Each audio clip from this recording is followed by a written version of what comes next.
kami membentangkan wajah OIC ke cipta kami yang bertajuk Namidio Collector. Seperti di dalam gambar ini, Namidio Collector ini terinspirasi daripada seekor kumbang yang hidup di gurun kami. Di cengkerangnya mempunyai dua lapisan. Yang pertama, hidrofilik. Hidrofilik fungsinya untuk mengumpulkan air melalui gambus. Dan lapisan kedua ialah hidrofobik. Hidrofobik digunakan fungsinya untuk mengalirkan air terus masuk ke dalam mulut kumbang itu. Kami menggunakan bahan-bahan yang sangat mudah didapati di rumah dan tidak memakan bajet yang banyak. Antara bahan-bahan ini ialah pipe PVC, gam pistol, panel karton, pengair pelet, botol plastik, kain microfiber, cutter, pita pengukur dan papan pemotong. Itu bentuk yang kami akan guna adalah seperti ini.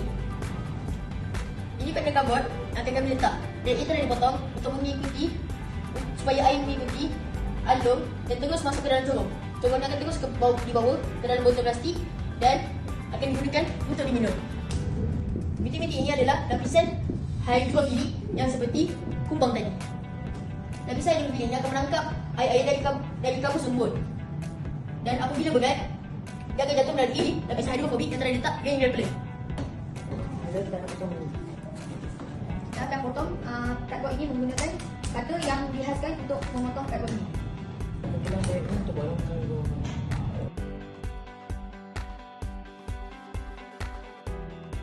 Dan sekarang kita akan buat ganjaran kedua.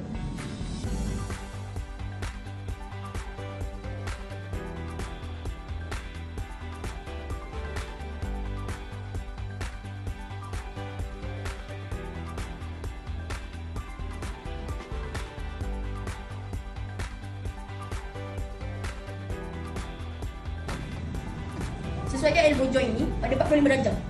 Kerana Namidio Collector ini panelnya haruslah 45 darjah untuk mendapatkan air yang sesuai.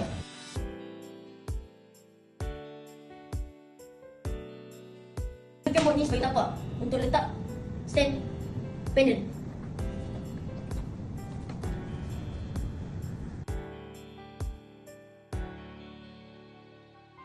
Sekarang ni kita sedang membuat lapisan hidrofilik untuk menangkap air embun dan gambus. Okey, sekarang ni kita akan masukkan longkang yang kita telah potong tadi.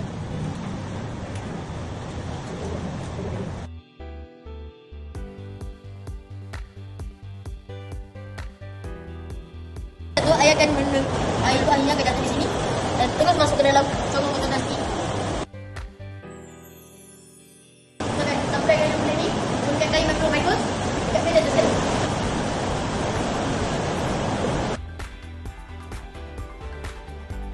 Sapukan je lah, jangan sapu dekat zon hidrofilik. Kalau kita sapukan zon hidrofilik, nanti air tu tak dapat tertangkap dekat zon hidrofilik.